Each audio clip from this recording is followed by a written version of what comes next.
Hi, I'm Tim Elkhorn, the radio play-by-play voice of the Cleveland Cavaliers, and you're watching Keeping It Real Sports.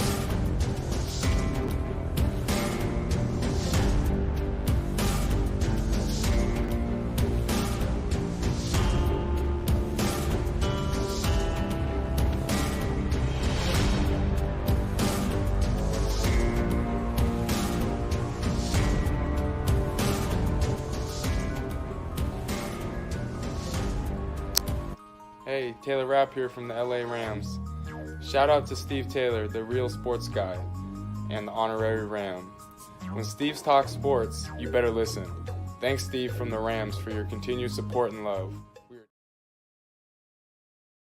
With Prince Bell, we rocking with Keeping It Real Sports, and we gonna be on this. We gonna be on a lot of times. I love the platform.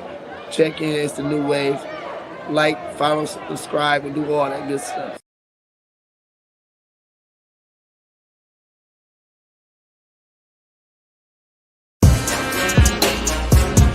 Come on. I told you I got you. Wanna talk about his game, he can talk about it. Tennis, match, golf, he can talk about it. Don't matter what it is, he can talk about it. Any sport dude, he know about it. Safe boy bum, don't doubt it. If he tell you that it is what it is. The real sports guy in the Sandman. Talk show game in the bag, man. Rep, don't have to throw the flag, man. Steve Taylor, Andy Sands. It's over, OVA. Game over, they don't play. From the fourth quarter to the ninth inning. NASCAR wheels keep spinning. To the 18th hole, he's still in control. Guy on the go. Coach never missing the play, cause he know the deal. This keeping it real. Sports. Come on. Keeping it real. Yeah. Let's go. Indeed, let's go. Another edition of Keeping It Real Sports, where March has gone completely mad. I'm your boy, the real sports guy. He is the Sandman, Andy Sanzada. Sandman, man, it is crazy. It's been a crazy week, man. Oh my gosh, man. How you doing, bro?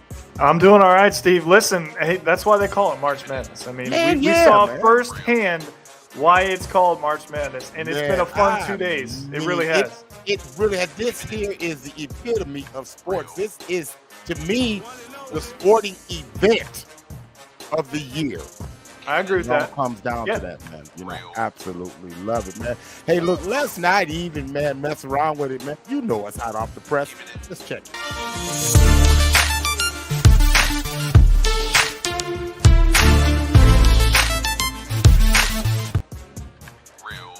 It's got to be hot off the press, right? I mean, is there anything hotter than the NCAA tournament right now? The answer is no. The thing that might come close, a close second, would be the World Baseball Classic, but not this time of year, right? No. I mean, it's all about the tournament, and we're going to break down the tournament. We're going to get into the upsets and everything here momentarily, but just give me your first thoughts, your initial impressions of the tournament so far after we've gone through the first round.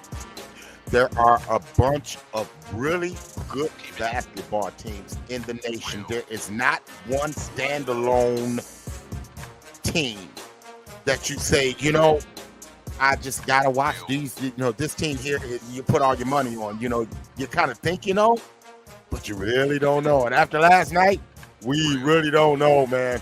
We really don't know. No, we're going to get into that here momentarily. But let's get into it, man. Let's do quick hitters.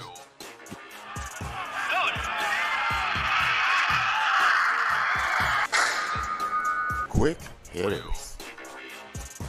All right, it's not baseball season, so I don't have a baseball background for us. But, you know, we got to talk about the World Baseball Classic because the defending champions are on their way once again, Steve. They advanced in the pool C. They're playing Venezuela tonight at 7 o'clock on FS1 in the World Baseball Classic in the quarterfinal.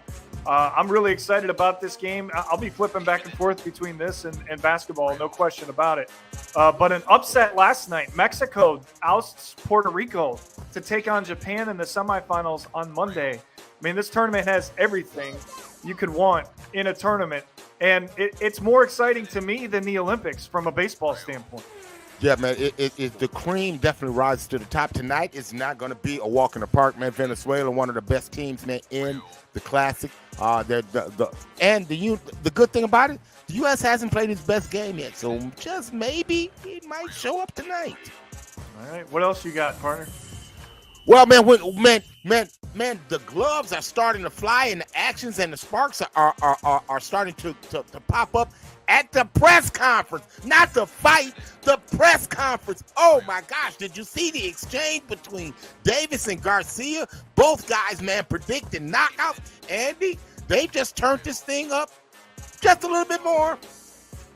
They're doing their job. That's what you got to do to hype up a fight, right? Well, they definitely, and you can tell that there's definitely no love lost there. Oh, yeah. By the way.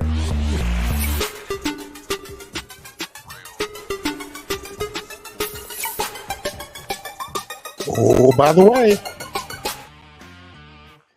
All right, Steve. Well, we talked about the World Baseball Classic, and one of the reasons Puerto Rico was in so much trouble last night is they didn't have their closer. The reason they didn't have their closer, well, he hurt his patella in a post-game celebration, and he's out for the season. He tore it, Steve. And this is a massive blow to the New York Mets' chances of winning a World Series. Absolutely, but Edwin Diaz happened to be on the American team, and this happened in the American post-game celebration, man, where they literally had to carry Edwin off. Oh, man, it just hurt to see this guy, man, being carried off in such a regard, man.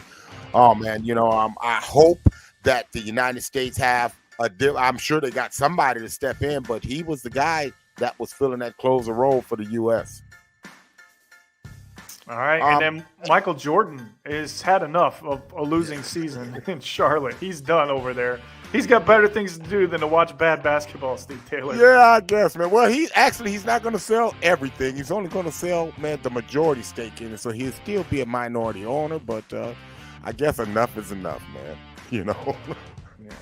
So there it is, man. Oh, by the way, hey, Andy, man, you know us hot off the press, man. Right now, it's all about the Final Four, man. Let's take the road.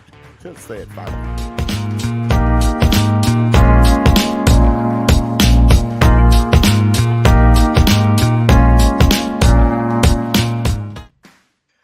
All right, before we get started on the upsets, I just have to say, you and I kind of know what we're talking about here, okay? Little bit.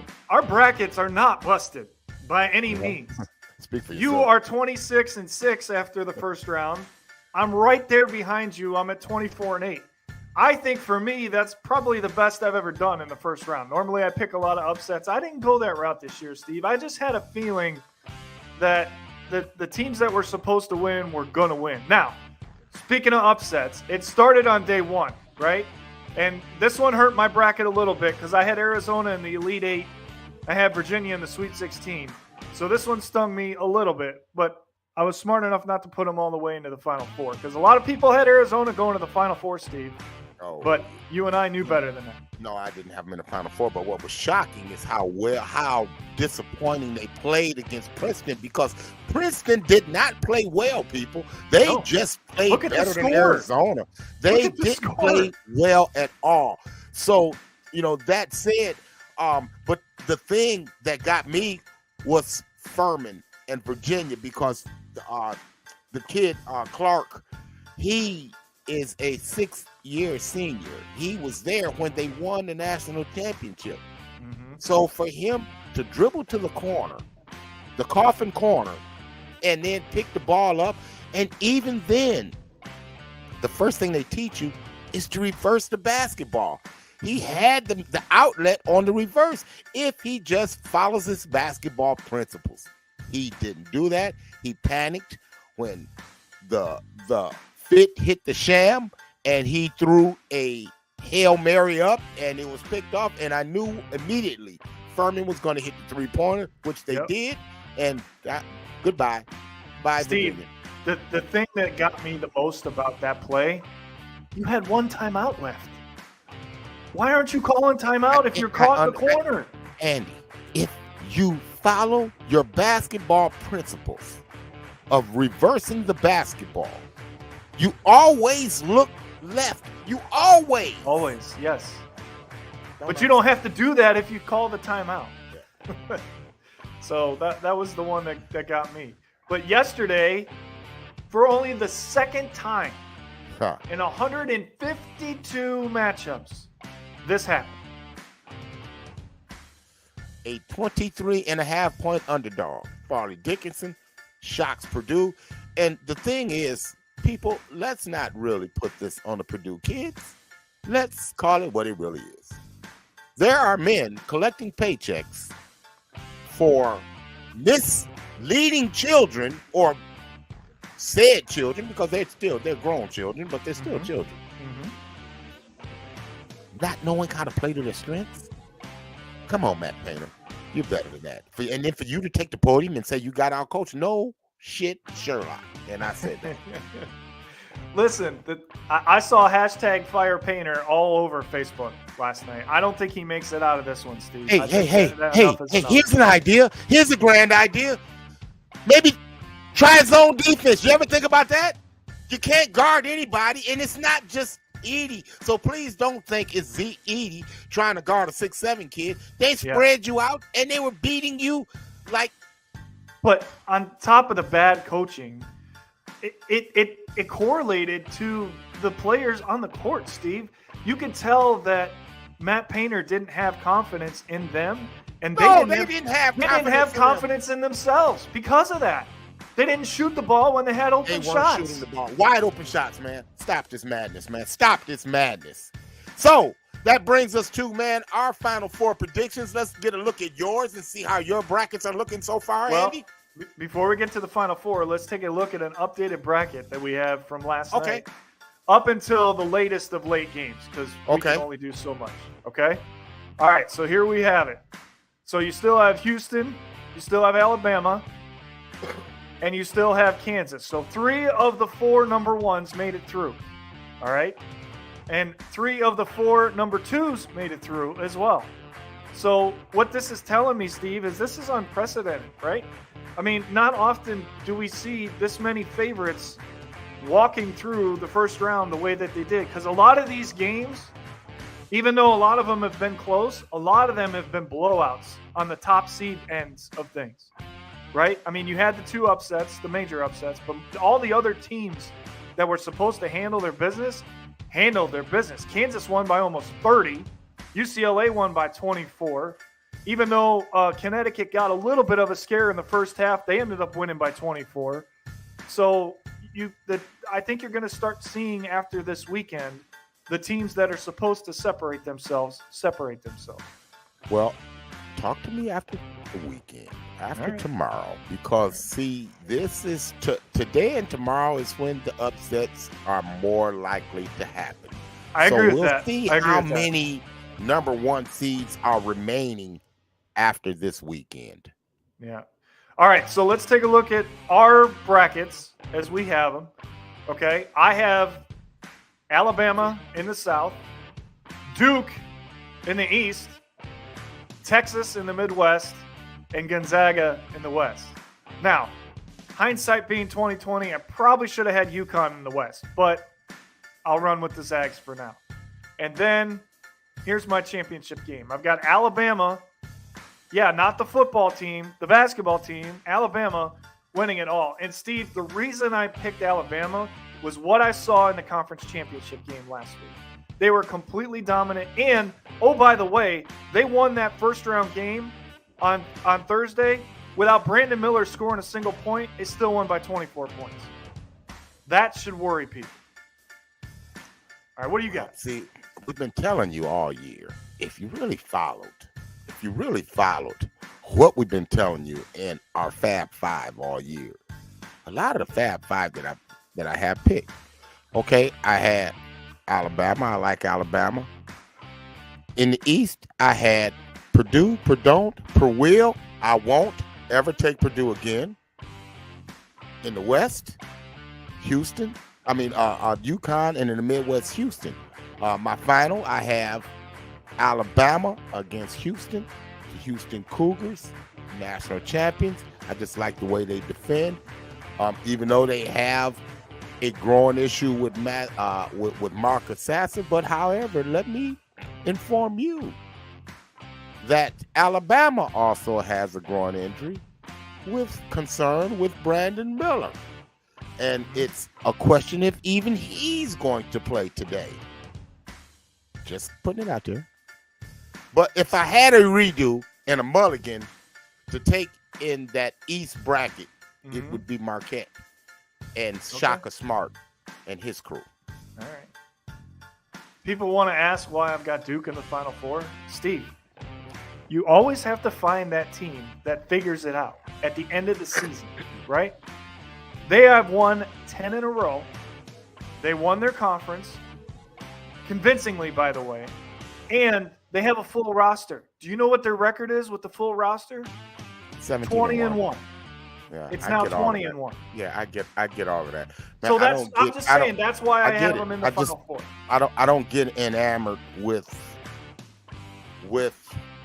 the ACC this year, mainly because it's probably the worst conference in the country. It's just not a good conference. It's just not. Oh, I think it's stronger than the Big East. Overall. I'm not saying the teams, like the top team. I'm just saying overall, I think it's stronger. I got you. All right, man. Hey, look. Hey, man. So that was our road to the Final Four. But, man, it's been crazy. NFL storylines have been jumping off, man. Free agency is frenzy. It's crazy. Let's do it.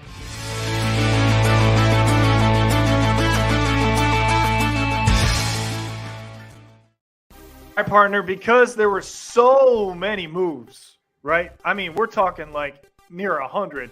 Oh, my goodness. We don't have enough time to get to all the important individual signings, right? So let's analyze who you thought won free agency from a team perspective. So we're looking at this from a team perspective only. Exactly. Okay. Exactly. So we'll give you some of the best moves that we think that some of the teams made.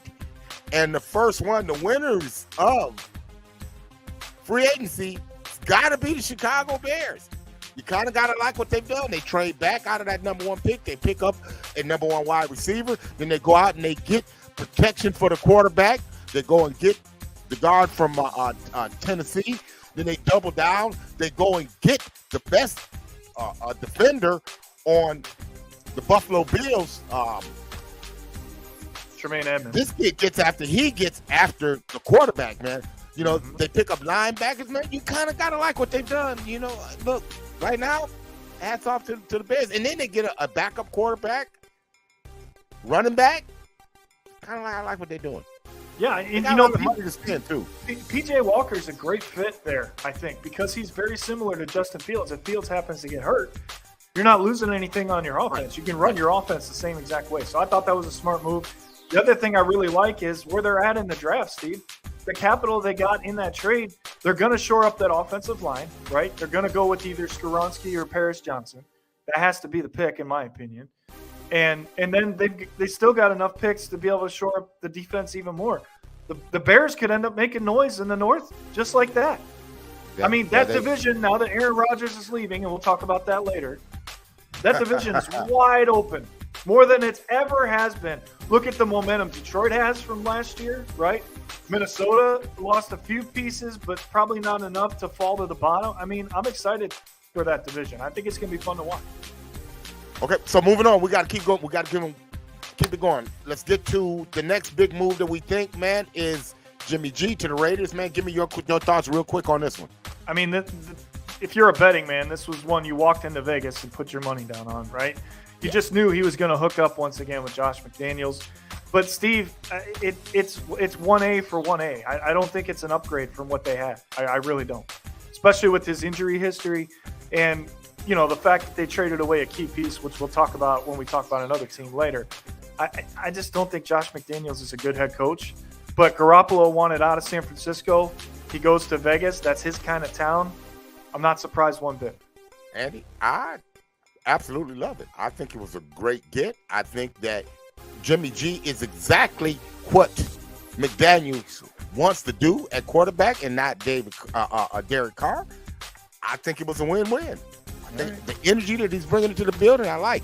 I tell you, the other energy that I like, man, coming into the building is in Dallas. Stephon Gilmore comes in, but they get rid of Ezekiel Elliott. They cut him. They free up almost $16 million in cap space by doing that. They tag Tony Pollard, kind of what we told you, what we thought saw coming. Mm-hmm. But for them to get Stephon Gilmore, that is huge. Yeah, to put him back there with Diggs, that's dangerous. I mean, now you're looking at one of the best secondaries in the NFL automatically. No. Andy, what he's going to do is he's going to teach Diggs about guessing routes. See, Diggs guesses routes a lot, and he guesses wrong a lot. When he's right, he's right. But when he's wrong, he's dead wrong. Gilmore is going to teach him how to study a whole lot better, man. Man, I like what they did right there. That's a great move for the Cowboys. Well, the NFC least is now going to be the NFC beast, right? I mean, look at what the Giants did. Exactly. But, what the Giants did, they upgraded, number one, by keeping their own because they kept their other ones in-house. But then they make a splash move by getting Darren Waller for a third-round draft pick. Now, get this. This is for the third-round draft pick that they got from Kansas City for Kadarius Toney. So, basically, they traded Kadarius Toney for Darren Waller. Upgrade. Oh, major upgrade. And I really like what the Giants did. And I think they handled it correctly, Steve, by signing Daniel Jones and franchise tagging Saquon Barkley, which is what I said they would do when we went over that segment a few weeks ago. All right, but this is the biggest news of the week, without question. It has to be. And you had an opportunity to watch this entire show and watch this entire interview, and I want you to tell the people out there to stop listening to the narrative that's being pushed. Please. Yeah, really. Aaron Rodgers, man, made it real clear that he wanted to play football next year, and he wanted to play for the Jets, and he told him that on Friday. He told all parties involved that last Friday. So this is not news. So for us to hold the narrative that Aaron Rodgers is holding information from everybody is totally not true. I really enjoyed the interview, and the narrative that a lot of the media wants you to believe is simply not true. Just get the facts for yourself, people. That's why we keep it real here. I keep it real. I ain't got nothing to lie about. If you're the Packers, you have to get at least one, if not two, first rounders, because you don't have to trade him. No, you're not getting it. Yeah, you do. You do. Because you're not going to take that $60 million cap hit, so you do have to trade him at some point. So you can just, right now what they're going to do is they're going to hold up to a June 1st. It's not going to happen after June 1st. People, this is not going to be real quick. I'm going to tell you that now. It's not going to be quick. No, it's not. They're going to wait until they absolutely have to settle for what the Jets are willing to give them. All right, so people, I'm tired of you calling me, texting my phone, man, sending me emails, asking me what's going on in L.A. Look, let me tell you what's going on in L.A. The Rams made 3 big moves. They traded, Jalen Ramsey. They released Bobby Wagner. They released Leonard Floyd. People, this move freed up $61 million in cap space next year. They're looking for 2024. They're going to reset. Don't think that they're going to McCann this year. No, really. I went back. I was told by a Ram insider to go back and look at the film, which I did. I went back and looked at the film, and I watched the Rams defense employ a lot of off coverage, a lot of zone coverages. Why is that important? Because I don't need a $20 million cornerback making $20 million playing off coverage and zone coverages. It don't make sense, people. The Rams are doing the right thing here. Well, you would know better than anybody, that's for sure. And then one other move, this was the one that started the domino effect of massive transitions. This is a big blow to the NFC champions, right? And now you might be looking at the new NFC champions after this one. Man. This is a big get for already, Steve, a formidable defense. Yeah, man, the rich keep getting richer, and that's exactly what happened there, man. My gosh, the 49ers, oh boy, that's not good. All right, there you go, man. It's time to talk some basketball in the NBA land, if you will. Let's do a little bit. Let's get it. Update it.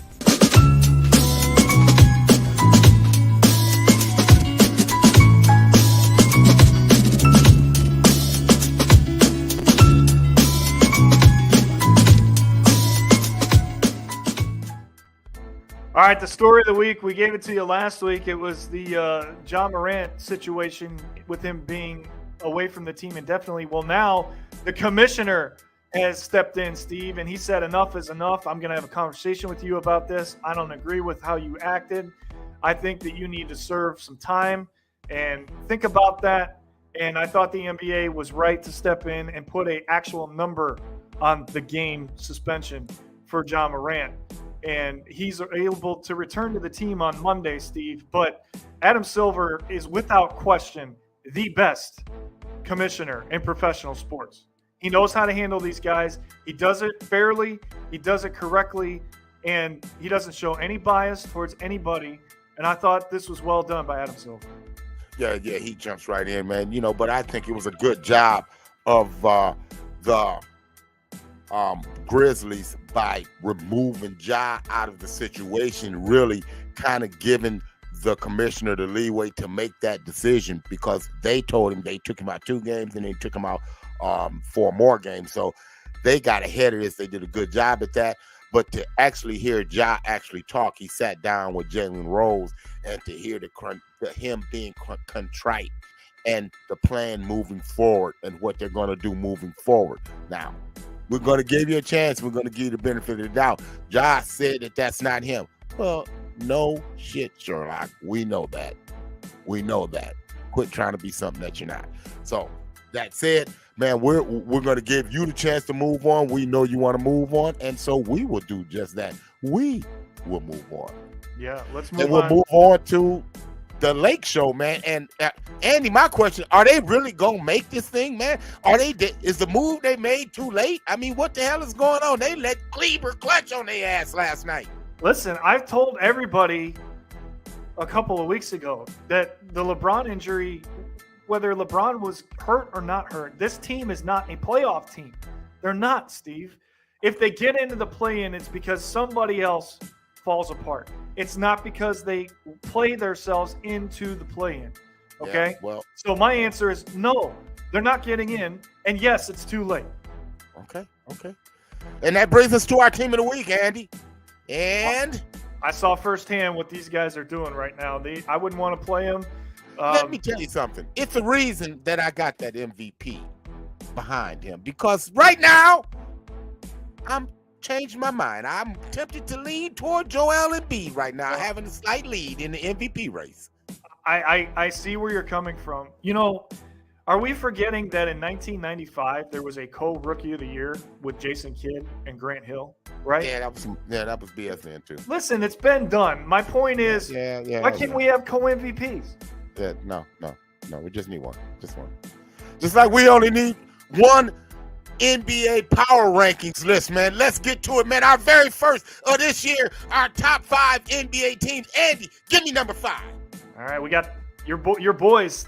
You're liking these guys a lot. Listen, we know this is an award we don't have to disperse on. It's Mike Brown, Coach of the Year. It's not even close. No doubt about it. Listen, I really enjoy watching these guys play basketball. There's just something about this team, the roster that they have, the nice mix that they have of young talent and veteran players like Harrison Barnes. And I just think that they're dangerous, and I wouldn't want to play them in the playoffs. First or second. Okay, all right. They're number 2 in the West right now. Number 4, who we got? Well, the number 1 team in the West, obviously. Exactly. The Denver Nuggets, the Joker, a walking triple-double, people. That's what he is. You can't take nothing away from him. Number 3, Andy, and it's got to be our team of the week, the Philadelphia 76ers, man. Without a doubt, Joel Embiid coming up on the MVP race right now. Did you see what he did last night? 30-80 dropped last night. Man, Joel is coming on. Bring it, Joel. I see you. I see you, big boy. Number 2, them Boston Celtics, them young dogs. Once again, man, Jaylen Brown, and Jason Tatum, man, that is double trouble if you ever seen it, people. And you're talking about trouble? Well, then let's look at number 1. We talking about the Milwaukee Bucks. And we got Giannis Antetokounmpo, but they're coming together. Chris Middleton's starting to come around. And I told y'all about True Holiday. I didn't say Drew. I said true, because this game is just that. It's true. There you go. That's our first power rankings. How you like them, Andy? I like them a lot, and I agree with every single one of them. So we're on the same page. And before we go, Steve, we got one last thing, and it's a big announcement for our buddy Prince Bell. Yes, sir. Yep, he gets to fight right here in the Huntington Center. It will be in April. But right now, what I'm more excited about is he's ranked number 3 in the WBO, number 6 in the WBC. This here fight is going to be a tune-up fight that's going to get him a fight within the top 10. Once he gets that top 10 matchup, the winner of that will get a title shot. So there we go. Prince Albert Bell, you know I'm going to be in the house, big baby. Well, we've been in the house for about a half hour now, but Steve, it's been fun, but it's time for us to run. So until next time, we wish you love. And peace. Chuck them deuces.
All right, see you over there.